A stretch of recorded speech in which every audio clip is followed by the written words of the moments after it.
Selamat petang saudara-saudari di dalam Tuhan. Sebelum kebaktian dimulai, untuk yang bermain HP silakan disimpan dahulu ataupun di silent ataupun dimatikan dahulu. Untuk anak-anak silakan mengikuti kebaktian dengan tertib dan tenang agar bisa ikut dengan baik. Terima kasih. Mari kita buka kebaktian ini dengan pujian nomor 1, Tuhan berada di bait sucinya. 3, 2, 1. Tuhan berada di bait sucinya, semua orang di hadapan Tuhan sujudlah, berdiam diri, sembah sujud. Amin. Mari kita bersatu teduh. Saat teduh dimulai. Mazmur nomor 117. Pujilah Tuhan, hai segala bangsa, megahkanlah Dia, hai segala suku bangsa, sebab kasih-Nya hebat atas kita dan kesetiaan Tuhan untuk selama-lamanya. Haleluya. Amin. Saudara-saudari, mari kita bangkit berdiri dan menyanyikan pujian nomor 8, Masyurkan Rajamu. Pujian nomor 8, Masyurkan Rajamu. Do, mi, do, sol, mi, do, si, la, sol, fa, mi, re. 3, 2, 1. Masyurkan Rajamu dan sembahlah Dia. Angkatlah suaramu, bernyanyi, bergemar. Bernyanyilah dengan jantung bergemar, memuji Dia. Kristus memerintah, kasih-Nya besarlah. Ya basuh dosaku, ya bertata tinggi. Bernyanyilah dengan jantung bergemar, memuji Dia. Kristus Yesus Tuhan, tahtanya kekalah. Kunci kerajaan maut diberikan padanya. Bernyanyilah dengan jantung bergemar, memuji Dia. Saudara-saudari, kita tetap bangkit berdiri, mari kita berdoa. Allah Bapa kami di sorga, kami datang ke tahta-Mu yang kudus, sekaligus tahta anugerah pengampunan dosa melalui Putra Tunggal-Mu, Tuhan kami, Yesus Kristus. Kami berterima kasih karena Engkau memberi kami kesempatan untuk berkebaktian pada hari ini. Kami mohon belas kasihan-Mu mengampuni dosa-dosa kami, sehingga kami dilayakkan datang ke hadirat-Mu yang kudus. Mohon Roh-Mu menyertai kami sehingga kami dapat menyembah Engkau sesuai dengan kebenaran firman-Mu, supaya setiap acara kebaktian ini berkenan kepadamu dan hanya untuk memuliakan Engkau dan Putra-Mu dan Roh-Mu yang kudus. Dengarkanlah doa kami yang kami ucapkan dengan rasa terima kasih di dalam nama Tuhan Yesus yang telah mengajarkan kami doa Bapa kami. Bersama-sama mari kita berdoa. Bapa kami yang di sorga, dikuduskanlah nama-Mu, datanglah kerajaan-Mu, jadilah kehendak-Mu di bumi seperti di sorga. Berikanlah kami pada hari ini makanan harian kami, dan ampunilah kami akan kesalahan kami, seperti kami juga mengampuni orang yang bersalah kepada kami. Dan janganlah membawa kami ke dalam pencobaan, tetapi lepaskanlah kami dari yang jahat, karena Engkaulah yang punya kerajaan dan kuasa sampai selamanya. Amin. Gloria Patria Hormat diberi untuk Bapa, Putra, dan Roh Kudus, dari mula sampai sekarang dan seterusnya, termulia. Amin. Amin. Silakan duduk. Saudara-saudari, selanjutnya kita akan membuka kitab kita yang diambil dari Roma pasal 16 ayat 25 sampai 27. Roma pasal 16 ayat 25 sampai 27. Untuk anak-anak mohon dibantu untuk membuka kitabnya agar kita bisa baca ayat ini bersama-sama. Kita akan membaca ayat ini bersama-sama karena ayat ini tidak banyak. Roma pasal 16 ayat 25 sampai 27.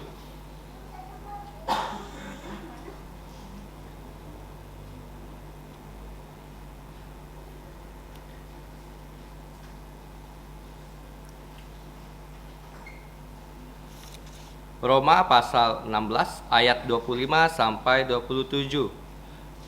Jika sudah, mari kita baca bersama-sama sekaligus. 3, 2, 1. Bagi Dia yang berkuasa menguatkan kamu menurut Injil yang kumasyurkan dan pemberitaan tentang Yesus Kristus sesuai dengan pernyataan didiamkan berabad-abad lamanya, tetapi yang sekarang telah dinyatakan menurut perintah Allah yang abadi, telah diberitakan oleh kitab-kitab para nabi kepada segala bangsa untuk membimbing mereka kepada petaatan iman. Bagi Dia satu-satunya Allah yang penuh hikmat, oleh Yesus Kristus segala kemuliaan sampai selama-lamanya. Amin. Saudara-saudari, mari kita menyanyikan pujian nomor 27, Kasih Allah. Pujian nomor 27, Kasih Allah. Do, do, re, mi, sol, la, sol, sol, mi.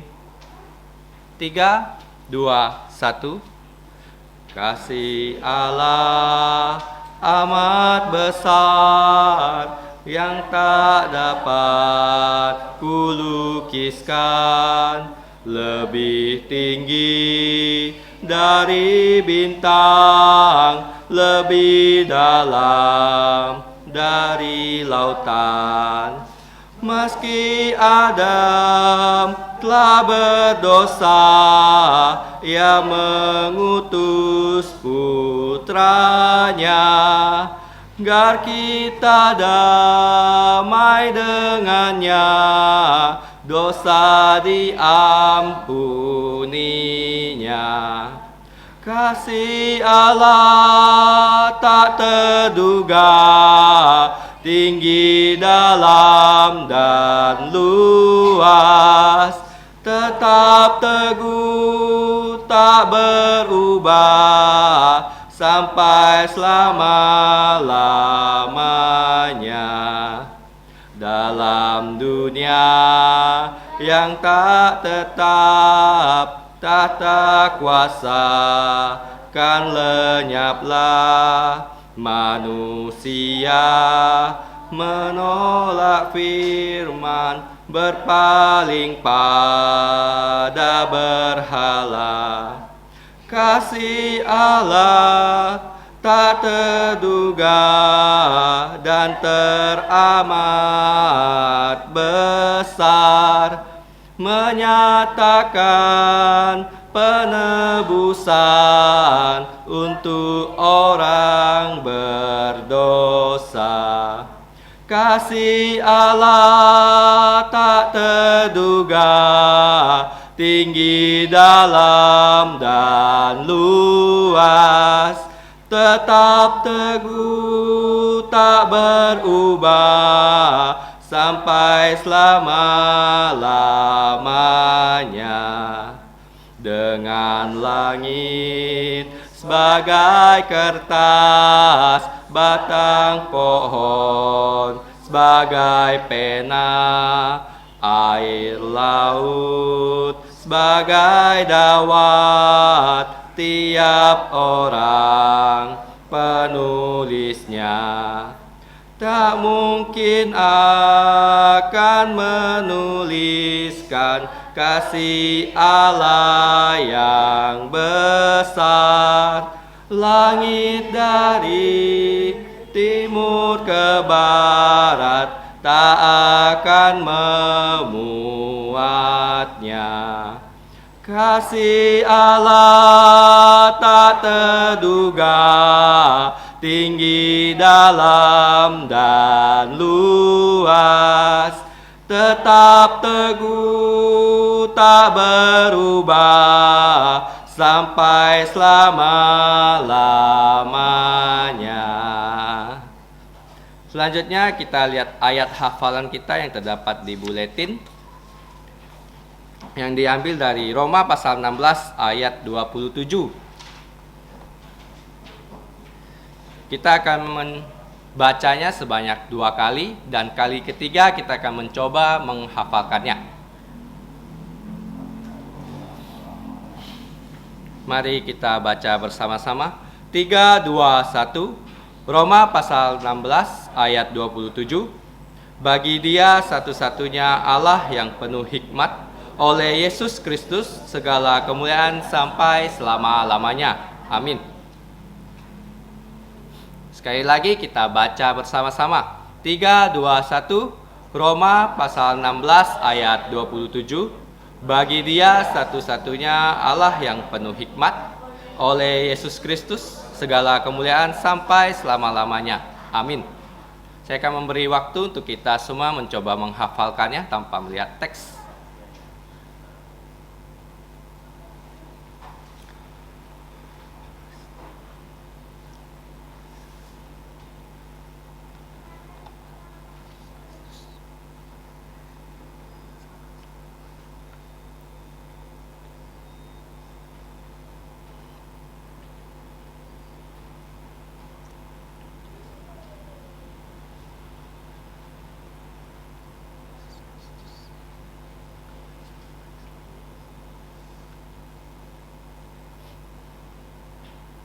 Mari kita coba menghafalkannya tanpa melihat teks di buletin.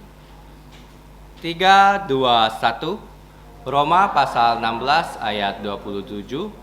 Bagi Dia satu-satunya Allah yang penuh hikmat, oleh Yesus Kristus segala kemuliaan sampai selama-lamanya.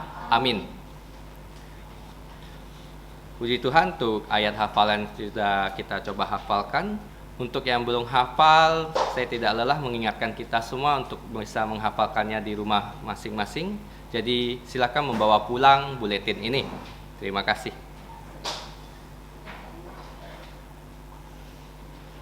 Selanjutnya kita akan memberikan persembahan. Untuk kantong persembahan akan dibawakan oleh Saudari Ibu Ango.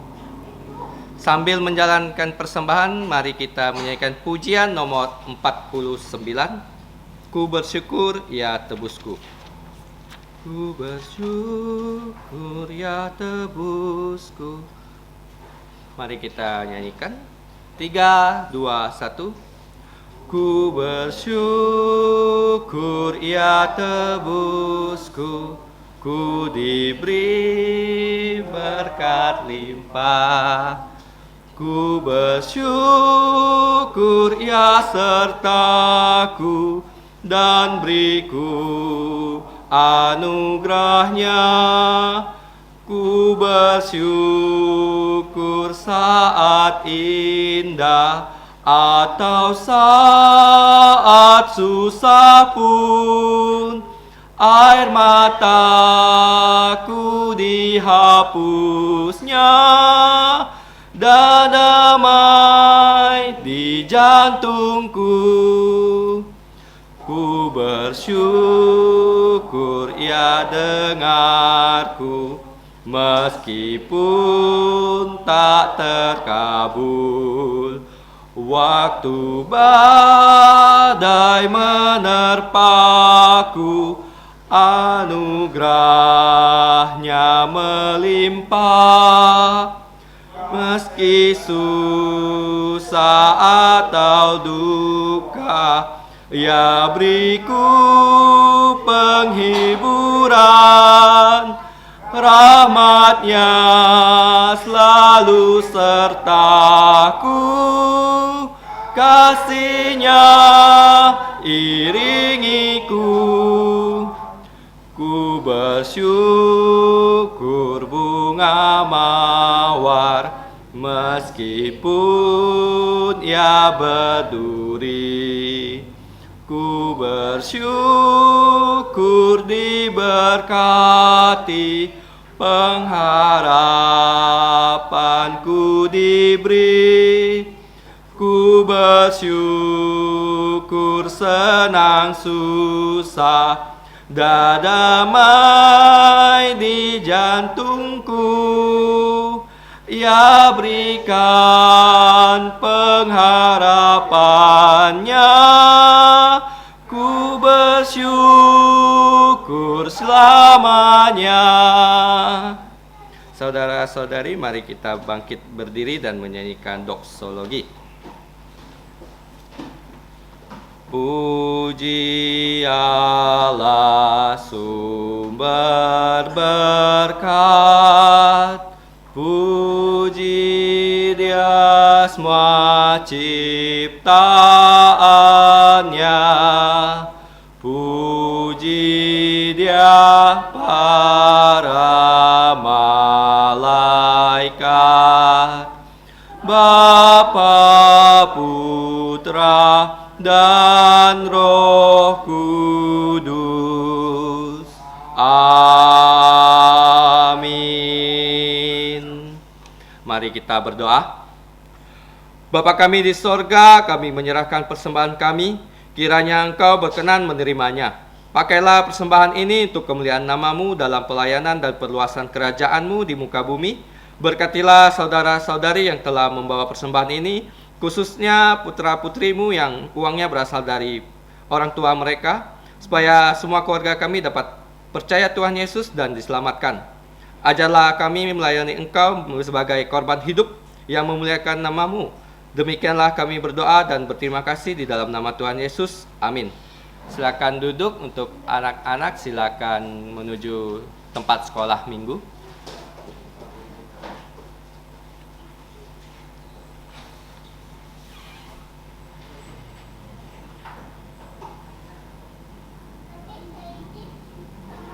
Selanjutnya kita akan mendengarkan firman Tuhan yang akan disampaikan oleh PI Jakaria Suhartono dengan tema khotbah doksologi atau pujian kepada Allah. Kepada hambanya kami persilahkan. Selamat petang saudara-saudari yang saya kasih dalam Tuhan Yesus Kristus. Kita buka kembali Roma pasal yang ke-16. Saya akan baca untuk kita semua ayat yang terakhir, ayat 27. Roma pasal 16 ayat 27. Bagi Dia satu-satunya Allah yang penuh hikmat oleh Yesus Kristus, segala kemuliaan sampai selama-lamanya. Amin. Amin. Kita bersyukur atas pembacaan firman Tuhan. Mari kita berdoa meminta hikmat Tuhan untuk firman yang akan sama-sama kita pelajari. Tuhan Bapa kami yang ada di surga, kami bersyukur kepadamu untuk hari yang Kau berikan kepada kami. Hari Sabat, hari perhentian di mana kami semua, anak-anak-Mu bisa datang berkumpul untuk memuji, menyembah-Mu. Bahkan kami bersyukur bahwa kami memperoleh kesempatan yang indah untuk belajar firman-Mu. Kami tahu ya Bapa, firman-Mu adalah firman yang hidup, yang tidak pernah berkesudahan. Segala aplikasi dan hikmat dari Engkau ada dalam firman-Mu, sehingga hidup kami lebih terarah sesuai dengan rencana-Mu. Tolong kami semua Bapa saat ini, saat kami belajar dan merenungkan firman-Mu. Tolong yang menyampaikan, bahkan yang juga mendengar, sehingga kami dapat berkat melalui firman-Mu, dan kami bisa membawa pulang berkat ini dan menjadi bekal untuk kami di dalam kehidupan kami sepanjang minggu ini. Kami berdoa dan bersyukur dan mohon ampun atas dosa pelanggaran kami. Hanya di dalam nama Tuhan Yesus Kristus. Amin. Tema hari ini ada doksologi.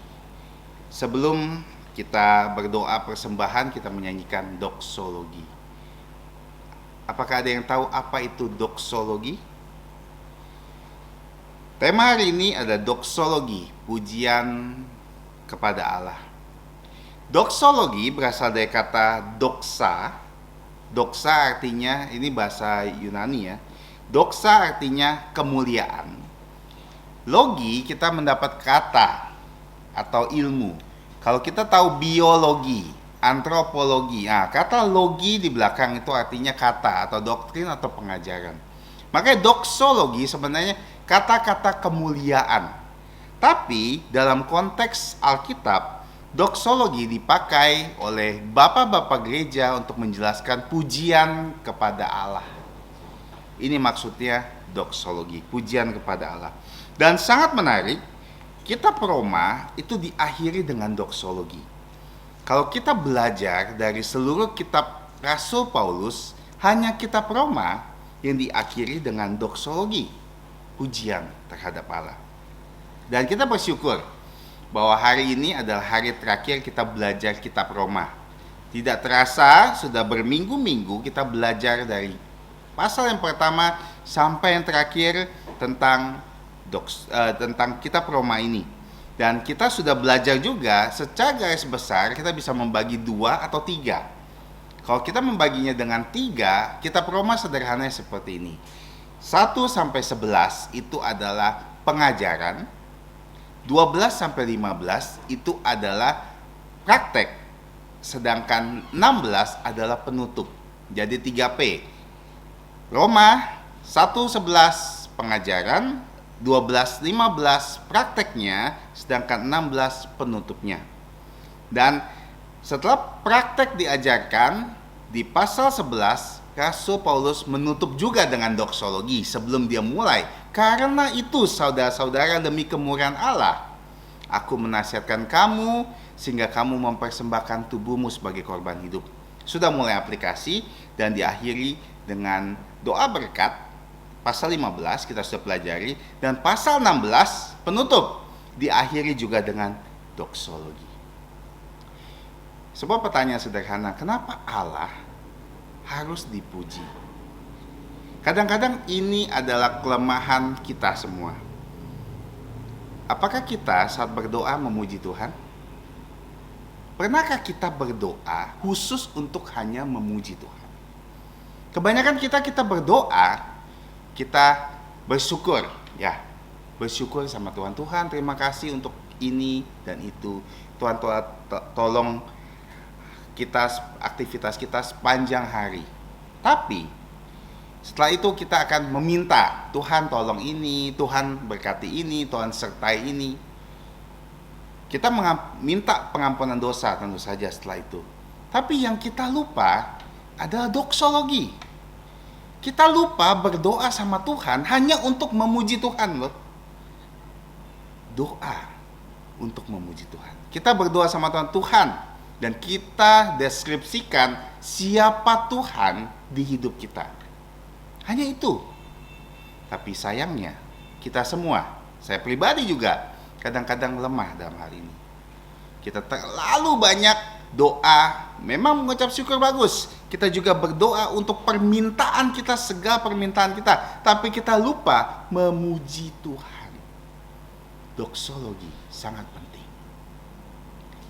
Nah, kalau kita melihat dari secara sederhana pujian, kalau kita mau memuji seseorang ya, karakter apa kriteria kita bisa memuji orang? Setidaknya ada 2 hal. Kalau kita memuji orang, 1 adalah pribadinya sendiri. Kalau kita lihat orang itu, kamu tuh baik ya, kamu itu ramah, kamu itu sopan, kamu itu sangat murah hati. Nah, pribadinya, kita bisa puji pribadinya kan? Kedua, pekerjaannya. Maksudnya perbuatannya. Apa yang telah dia lakukan. Misalnya kalau ada pelajar, dia pelajar yang sangat rajin menjadi pelajar terbaik. Maka kita bisa memuji dia. Kamu ada pelajar yang baik. Seorang olahragawan, dia berhasil meraih medali emas. Kita bisa memuji dia. Kenapa? Karena sesuatu yang telah dilakukannya. Kita tidak mungkin dan hanya sebuah omong kosong kita memuji orang yang tidak pada kenyataannya. Itu namanya menjilat. Apalagi bos kan, kadang-kadang atasan. Kita puji sesuatu yang sebenarnya tidak bertolak belakang dengan hal itu. Kalau kita mau memuji seseorang, pribadinya kita lihat. Itulah yang patut dipuji. Kedua, pekerjaannya atau apa yang dilakukannya. Dan sebenarnya sederhananya inilah 3 ayat terakhir jelaskan. Doksologi, pujian kepada Allah. Yang ayat 27, saya akan membalik khotbah ini agak terbalik. Kita akan mulai dari 27 baru 25 26. Karena 27 itu tentang pribadi Allah yang dipuji dan 25 26 tentang perbuatan Allah yang dipuji. Kita mulai dari yang pertama.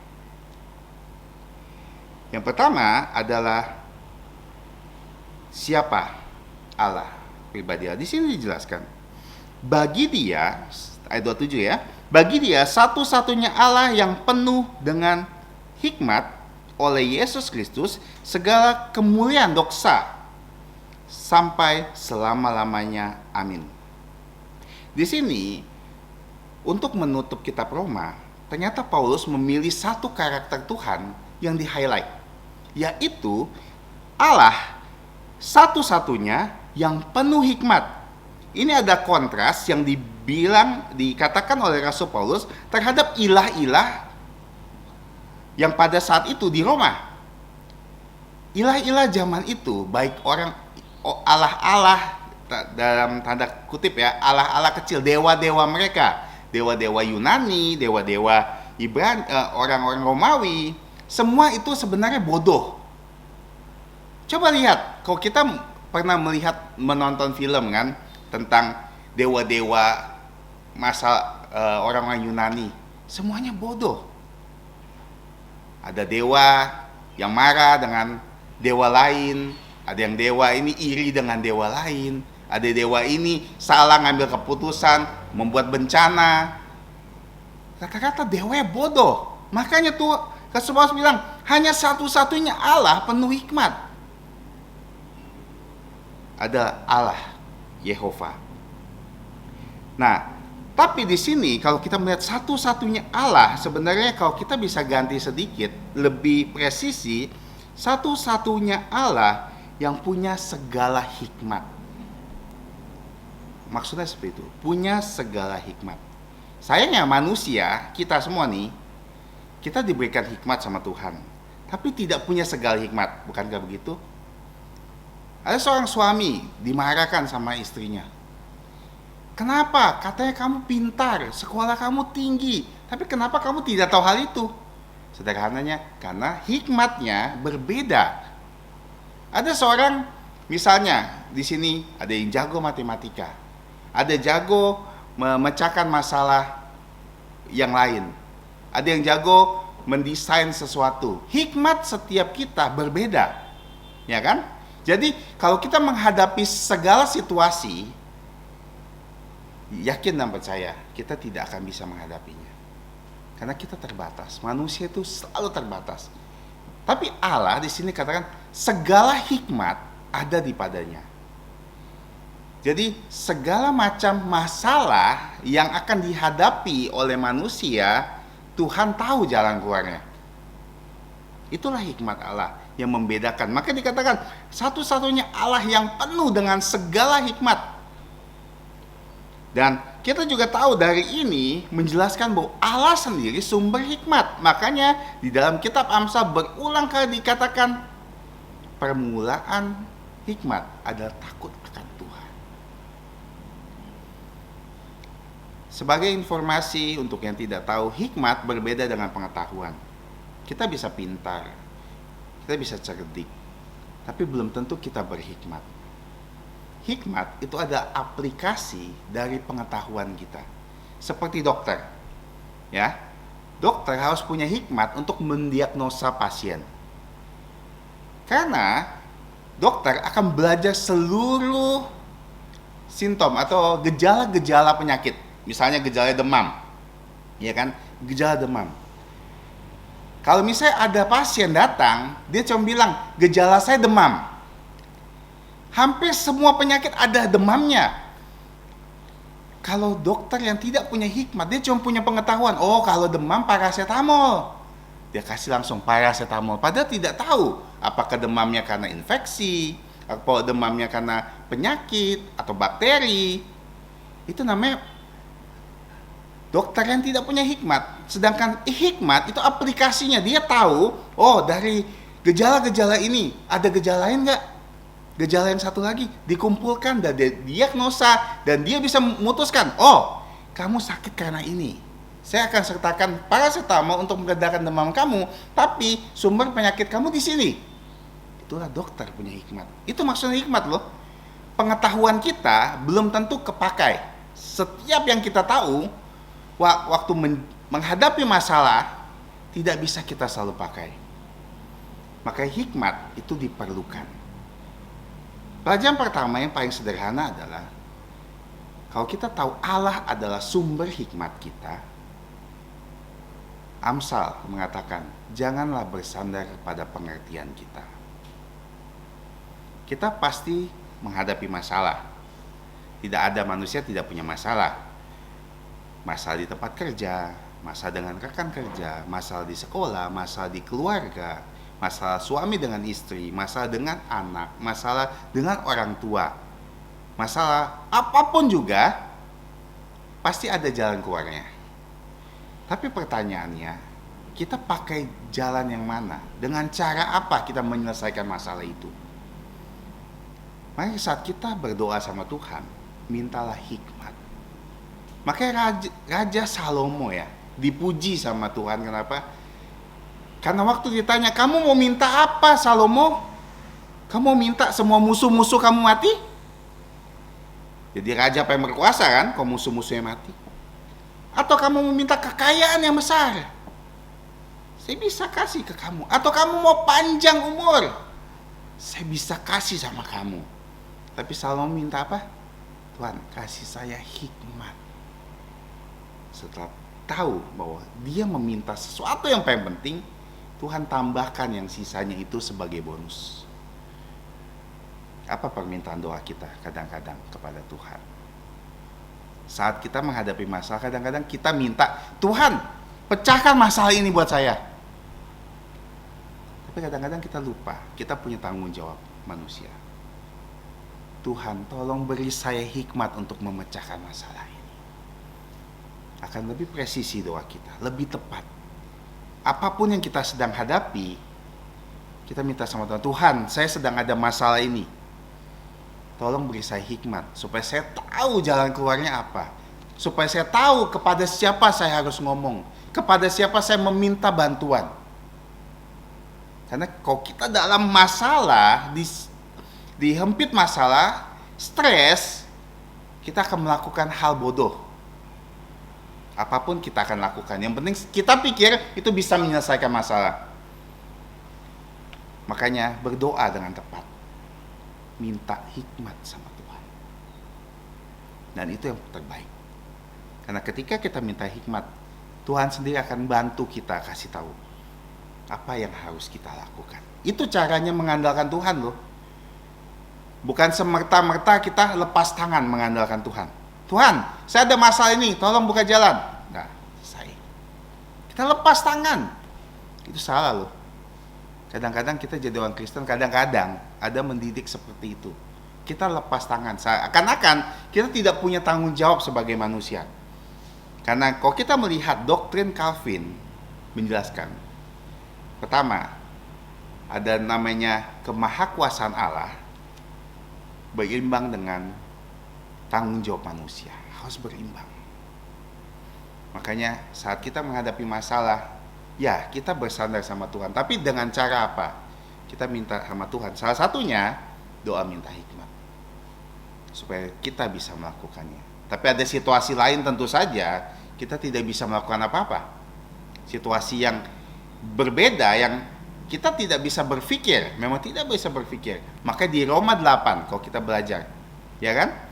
Bahwa ada roh yang menyelidiki hati kita untuk mengungkapkan apa yang tidak bisa kita ucapkan kepada Tuhan dalam doa. Dan Tuhan yang akan menyelidiki dan kasih tahu sama Tuhan. Maksudnya itu. Kadang-kadang kita punya masalah yang kita sendiri nggak tahu mau doanya apa. Kita mau doa, Tuhan saya mau doa nih, tapi saya nggak tahu mau doa apa. Masalah saya terlalu besar sehingga saya sendiri tidak bisa mengeluarkan kata-kata dalam doa. Dan Tuhan bisa menyelidiki hati kita. Nah, kasih tahu, oh ini yang kamu perlukan. Itu yang pertama. Kita belajar dari Dia satu-satunya Allah yang penuh dengan segala hikmat. Dan karena Dia Allah yang satu-satunya penuh segala hikmat, kalau kita compare dengan seluruh ciptaannya, tahukah kita manusia adalah puncak ciptaan Allah? Ya kan? Dan segala sesuatu yang ada di dalam diri kita, Tuhan telah jadikan sesuai dengan kehendaknya, dengan hikmatnya loh. Kalau kita baca di kitab Ayub, bahwa Tuhan mengatur berat kepada angin. Kalau kita pernah dengar kan, berat terhadap angin. Kenapa Tuhan mengatur berat sama angin? Karbon dioksida ditaruh di mana? Bawah, karena berat sekali. Karbon dioksida. Oksigen, sini. Dan yang lain, di atas. Coba bayangkan kalau oksigen itu lebih berat daripada karbon dioksida. Kita akan bernafas, nunduk. Kenapa? Karena oksigennya di bawah. Maka Tuhan penuh hikmat, Dia menciptakan segala sesuatunya. Kalau kita melihat bahkan kita aja, dulu saya pernah ngomong anak sekolah minggu, kenapa hidung kita lubangnya di bawah? Sederhananya ada anak kecil yang jawab, nyeletuk, kalau hujan ketampung katanya. Kan? Kalau lubangnya di atas, hujan itu nampung airnya. Dan itu betul. Tepat. Saya tidak tahu alasannya apa, tapi itu salah satu observasi yang bagus. Bahwa Tuhan menciptakan kita, masing-masing kita spesial. Masing-masing kita adalah masterpiece-nya Tuhan loh. Kita itu satu-satunya di dunia, tidak ada bandingannya. Dan kalau Tuhan ciptakan kita sebagai kita, dengan segala kelebihan kita, kelemahan kita, Tuhan tahu itu yang terbaik buat kita. Karena Tuhan ciptakan kita dengan hikmat Dia sendiri. Jadi kita tidak pernah perlu compare dengan orang lain. Kok dia banyak lebihnya, saya banyak kurangnya. Enggak. Tuhan punya maksud untuk setiap kita. Kadang-kadang kita pikir, kok saya agak bodoh ya, kalau dia kok pintar ya. Tapi Tuhan punya punya maksud untuk segala kita. Mau tinggi, rendah, mau dengan warna kulit, bentuk wajah, Tuhan sudah atur sesuai dengan hikmatnya. Dan ini sebenarnya kontras dengan dewa-dewa orang Yunani yang dibandingkan. Saya tidak akan membahas lebih dalam lagi. Pada sederhananya, ingat, hikmat Allah yang jadikan kita apa adanya. Kita sekarang seperti ini dengan karakter kita itu karena hikmat Tuhan. Jadi jangan pernah ngeluh. Kenapa saya seperti ini ya? Kenapa saya tidak bisa seperti ini ya? Karena Tuhan punya maksud. Dan Tuhan akan menempatkan kita sesuai dengan maksud tersebut. Nah, kita masuk, tadi itu pribadinya. Kedua, kita masuk ke dalam pekerjaannya. Atau perbuatannya. Nah, kalau kita melihat di ayat 25 dan 26, kita bisa membagi menjadi dua. Sederhananya, 25 sampai 26a ini menjelaskan tentang masterpiece dari hikmat Allah. Sedangkan ayat 26b itu adalah manifestasi dari hikmat Allah. Nah, Kita mulai dari yang pertama. Di sini dikatakan bagi Dia yang berkuasa menguatkan kamu. Kata kuasa ini kita dapat kata dinamit. Kalau kita tahu kata dinamit kan? Nah, ini adalah kata kuasa. Jadi kemampuan besar Allah untuk menguatkan. Menguatkan ini sederhananya itu seperti kita ditaruh, digali lubang dalam-dalam, lalu dikasih besi, lalu dicor tiangnya, dibuat kokoh. Untuk apa? Untuk nanti di ayat 26b membimbing mereka kepada ketaatan iman. Nah, kita mulai. Di sini dikatakan, Dia berkuasa untuk menguatkan kamu menurut Injil yang kumasyurkan dan pemberitaan tentang Yesus Kristus sesuai dengan pernyataan rahasia yang didiamkan berabad-abad lamanya, tetapi yang sekarang telah dinyatakan. Nah, ini yang pertama. Masterpiece dari hikmat Allah adalah rencana keselamatan Allah. Di sini dikatakan Injil dan pemberitaan tentang Yesus Kristus sesuai dengan pernyataan rahasia. Kata rahasia ini kita mendapatkan kata misteri. Ingat ya, di dalam Alkitab, kalau kita belajar kitab Wahyu, kita sudah belajar kitab Wahyu, kata misteri di dalam Alkitab tidak sama dengan kata misteri yang ada kita tahu. Kalau kita bilang misteri, berarti sesuatu yang kita harus pecahkan kan? Kalau kita tahu misteri. Tapi kalau di Alkitab ada kata misteri, artinya seperti ini. Tuhan dulu menutupnya dan sekarang Tuhan singkapkan. Itu maksudnya misteri. Justru sudah tersingkap, tapi dulunya tertutup. Apa maksudnya?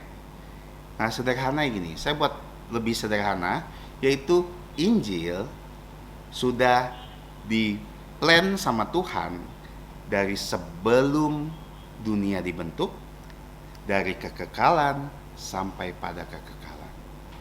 Itu sederhana. Karena Injil itu misteri. Dan kitab Roma, kalau kita lihat compare ke pasal yang pertama, sebenarnya sangat berhubungan dengan 3 ayat terakhir ini. Kalau kita mau bandingkan. Tapi saya tidak punya waktu untuk membandingkannya. Sederhana gini. Injil yang Rasul Paulus beritakan adalah pemberitaan tentang Yesus, yaitu Injil keselamatan tentang manusia, keselamatan dari Allah kepada manusia.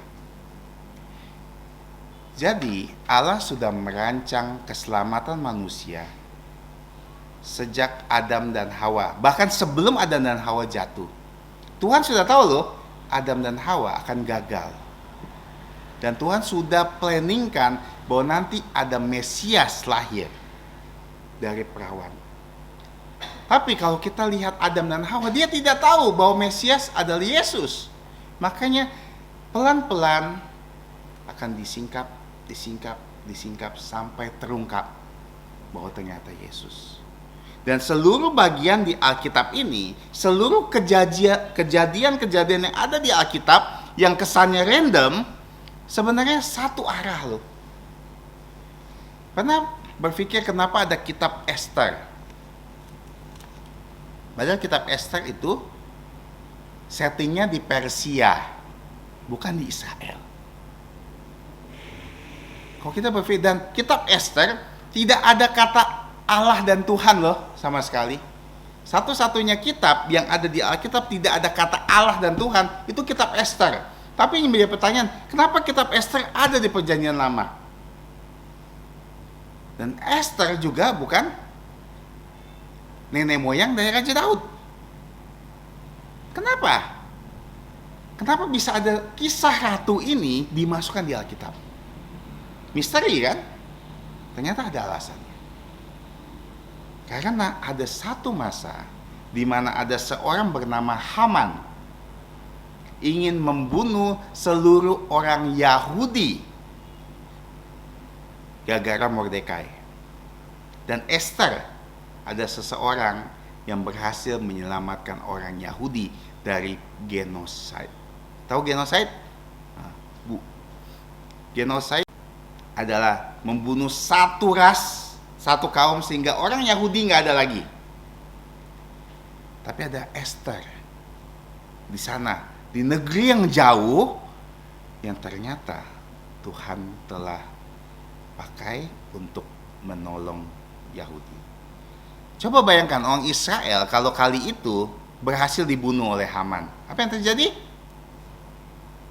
Rencana keselamatan Tuhan gagal. Karena Tuhan Yesus harus lahir sebagai orang Israel. Kalau kita lihat kitab Rut lebih jelas kan, kenapa ada kitab Rut di sana? Seorang Moab. Nah, orang Moab, dia bukan orang Israel. Kenapa ada satu kitab khusus untuk dia? Ternyata kalau kita melihat, linknya apa? Karena dia ada nenek moyang dari Daud, nenek moyang dari Tuhan Yesus.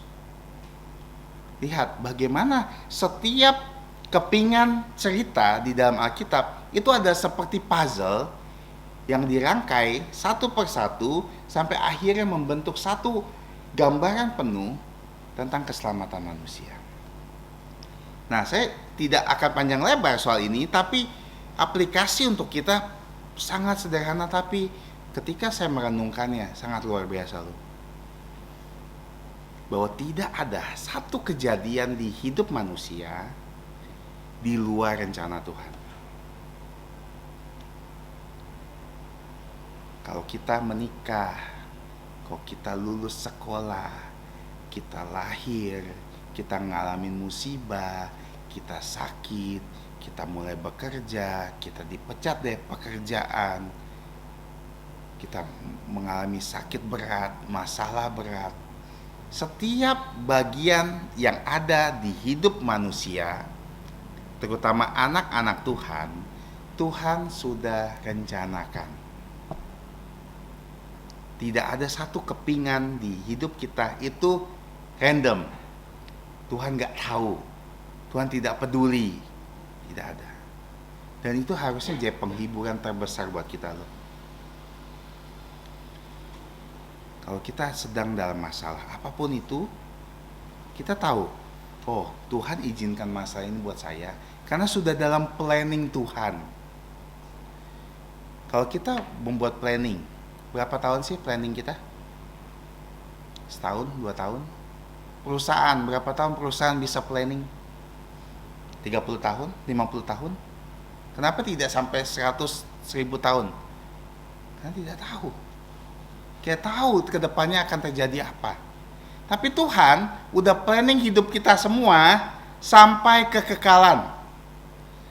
Sampai kita bertemu Tuhan. Sudah di planning. Jadi kalau di timeline kita nih, Tuhan udah tahu loh. Hari ini tanggal berapa, menit segini, detik segini, kamu akan duduk di sini bersama sini. Dan setelah ini kamu pulang akan melakukan ini. Kita bukan robot, tapi Tuhan sudah tahu. Semuanya sudah di dalam planning hikmat Tuhan. Dan Tuhan, kalau kita bilang adalah sutradara terbaik. Kalau kita melihat film ya, wah, kadang-kadang ada film kalau ada yang ngerti ada plot hole namanya. Nah, ada lubang dalam cerita yang kok nggak connect ke yang mana-mana. Tapi Tuhan tidak pernah ada plot hole di hidup kita. Hidup kita semua ada isinya. Ada satu, membentuk satu untuk kekekalan. Dan itu untuk menuju apa? Ketaatan iman. Kita susah taat dengan iman loh. Ini hal paling sulit loh. Kita bisa taat untuk sesuatu yang kita bisa lihat. Misalnya bos kita bilang, tolong packing itu benda-benda yang di situ tolong di pack jadi satu box misalnya. Kita lihat pakai, oh iya, oke. Kita udah tahu. Tapi iman itu sesuatu yang kadang-kadang belum kita lihat, tapi kita harus taat. Makanya di sini dijelaskan adalah manifestasi hikmat Tuhan, yaitu sederhananya. Di sini katakan, dan menurut perintah Allah yang abadi telah diberitakan oleh kitab-kitab para nabi kepada segala bangsa untuk membimbing mereka kepada ketaatan iman. Apa maksudnya diberitakan kitab para nabi sederhananya? Firman Tuhan adalah manifestasi dari hikmat Tuhan. Jadi segala sesuatu yang ada di Alkitab, Tuhan tulis untuk kita. Satu-satunya purpose Alkitab ditulis untuk kita baca dan untuk kita lakukan. Karena buat apa Tuhan membuat sebuah Alkitab jika sudah tidak ada gunanya lagi? Makanya Alkitab satu-satunya perkataan yang akan settle di surga. Artinya sampai kekekalan akan terus ada. Dan semua ini berguna untuk kekekalan. Kita mungkin dengar banyak motivator, ngomong bagus, kasih semangat yang bagus, tapi semuanya hanya berguna di dunia ini. Tidak ada berguna di dalam kekekalan. Makanya, kalau kita melihat kitab Roma secara khusus, ini ada kitab yang sangat-sangat dalam loh. Dan saya bersyukur kepada Tuhan bahwa saya belajar lagi kitab Roma semester lalu di Singapura, di sekolah. Saya belajar lagi kitab Roma. Dan saya melihat begitu sulit untuk dimengerti. Kenapa? Karena rahasia yang Tuhan ungkapkan di dalam Injil ternyata tidak bisa dilampaui sama kita. Kita kadang-kadang cuma bisa amazed. Kenapa bisa begitu? Makanya hanya bisa keluar pujian. Tuhan, kamu benar-benar penuh hikmat. Ada satu kisah, mungkin ada yang pernah dengar. Ini bagian dari hikmat Allah kalau kita lihat. Ada seorang ada seorang warga desa. Nah, dia sedang berkebun.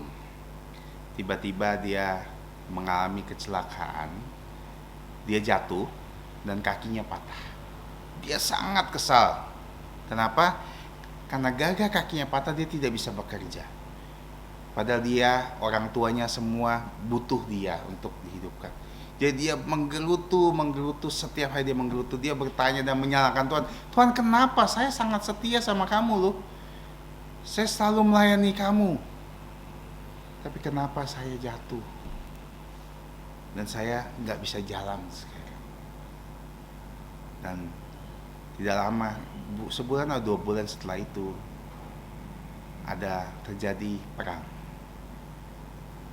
di negara itu. Dan setiap laki-laki wajib militer.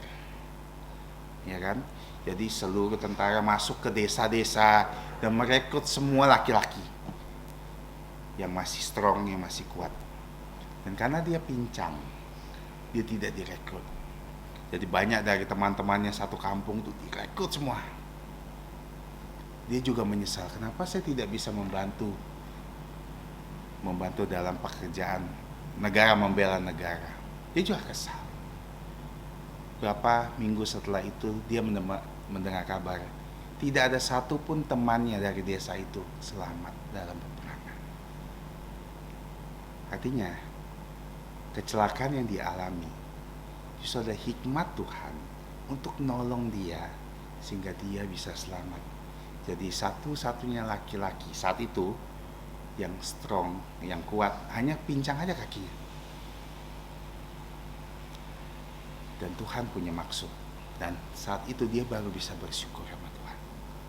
Oh, seperti itu. Makanya kadang-kadang ya, ada masalah, sesuatu di hidup kita. Kita jangan lalu selalu pikir, pasti ini buruk, satu yang buruk.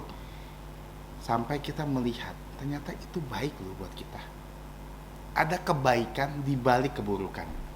Sebenarnya tidak ada yang buruk, tapi kalau kita melihat secara manusia, ternyata hal-hal yang buruk ini karena hikmat Tuhan sangat berhikmat sehingga tahu bahwa ini sebenarnya itu yang terbaik. Makanya kalau kita belajar ini dan kita melihat hidup kita, coba lihat hidup kita. Seberapa kita sebenarnya kadang-kadang Tuhan tolong lewat kesusahan kita. Seberapa sebenarnya Tuhan tolong kita lebih baik lagi karena masalah kita justru membawa kita lebih baik. Maka jika apapun terjadi dalam hidup kita, tantangan apapun yang kita sedang hadapi, dan masalah apapun yang melanda kita, menimpa kita, yang buat kita stres, ingat, justru mungkin itulah hikmat Tuhan, bagian dari rencana Tuhan yang Tuhan sedang kerjakan di dalam hidup kita, sebenarnya membawa satu kebaikan untuk kita. Makanya saya tidak bisa tidak membaca pengkhotbah. Kita buka pengkhotbah sebagai penutup. Pengkhotbah 3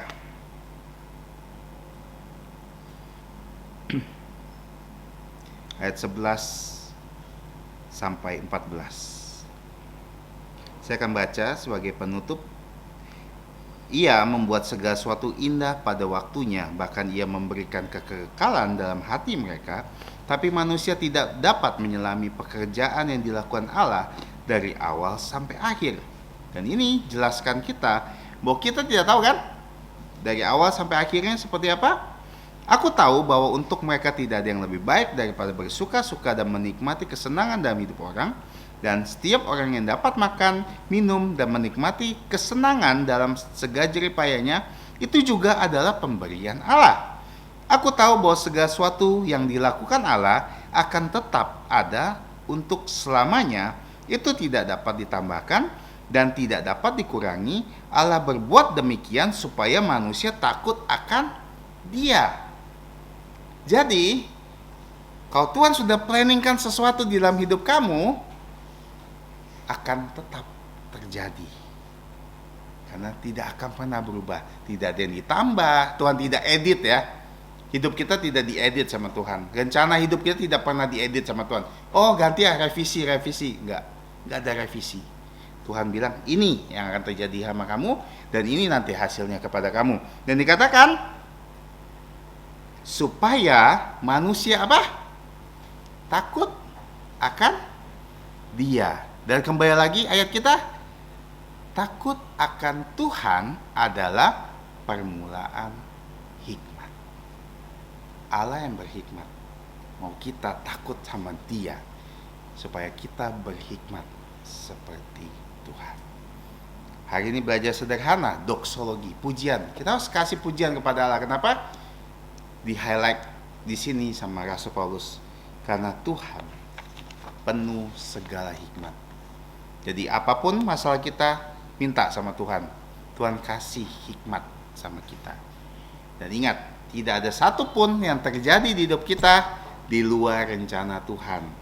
Dan ini harusnya jadi suatu comfort buat kita, suatu penghiburan yang baik. Jadi apapun struggle, masalah yang sedang kita hadapi, ingat Tuhan sudah rencanakan, dan rencananya tetap tidak direvisi dan akan membawa kebaikan pada waktunya. Mari kita berdoa. Tuhan Bapa kami yang bertata kekal di atas kerajaan surga, Bapa satu-satunya yang penuh dengan segala hikmat. Dan kami bersyukur untuk hikmat yang Kau berikan kepada kami, bahkan saat kami bisa belajar firman-Mu. Kiranya Kau tolong kami ya Bapa, yang terbatas ini. Kiranya kami mempunyai hikmat seperti Engkau, sehingga dalam keseharian kami, saat kami menghadapi masalah satu dengan yang lain, masalah apapun juga di dalam hidup kami mempunyai hikmat dari Engkau, sehingga kami bisa dengan pertolongan-Mu memecahkan masalah dan mencari jalan keluar tersebut. Kami mohon Engkau yang tolong kami, sehingga kami selalu bersandar kepadamu, Allah sumber hikmat kami. Kami alaskan doa ini dan mohon ampun atas dosa pelanggan kami hanya di dalam nama Tuhan Yesus. Amin. Mari kita mengakhiri dengan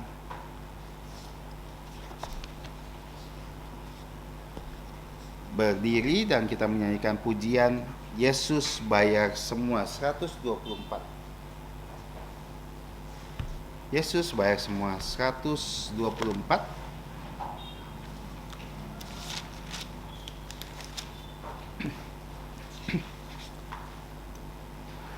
Dengarlah sabdanya. 1, 2, 3. Dengarlah sabdanya, Kau yang tak berdaya, datanglah kepadanya. Kau kan dapat sentosa.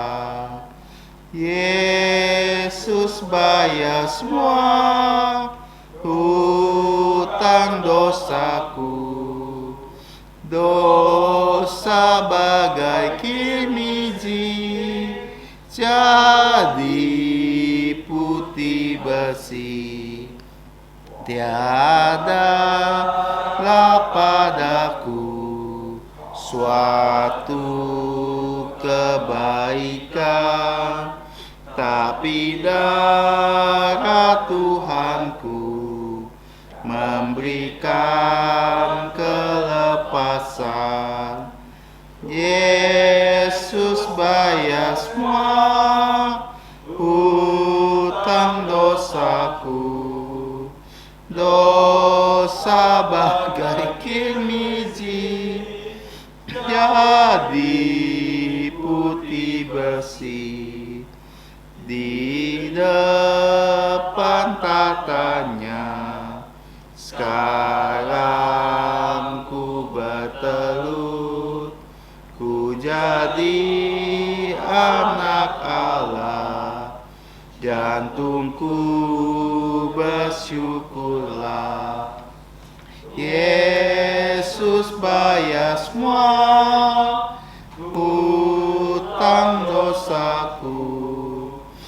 Dosa bagai kirmiji, jadi putih bersih. Mari kita satu dalam doa untuk doa penutup. Tuhan Bapa kami yang bertata di atas kerajaan surga, kami bersyukur bahwa Engkau telah menyertai kebaktian kami dari awal sampai akhirnya. Dan yang Kau hantar kami Bapa pulang dengan firman-Mu sehingga menjadi bekal untuk kehidupan kami sehari-hari sepanjang minggu sampai minggu depan kami kembali lagi ke rumah-Mu. Dan kiranya Engkau memberkati kami dengan kesehatan, kekuatan, dan jadikan kami saksi yang baik dimanapun kami berada. Kami serahkan semua ini hanya ke dalam tangan-Mu. Ampuni kami akan dosa pelanggaran kami, hanya di dalam nama Tuhan Yesus. Amin. Amin. Amin.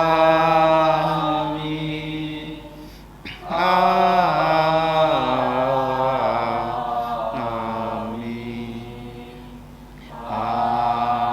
Amin. Saudara-saudari dipersilakan duduk. Kita menyanyikan Tuhan memberkatimu. Tuhan memberkatimu. Tuhan melindungi, menyinarimu,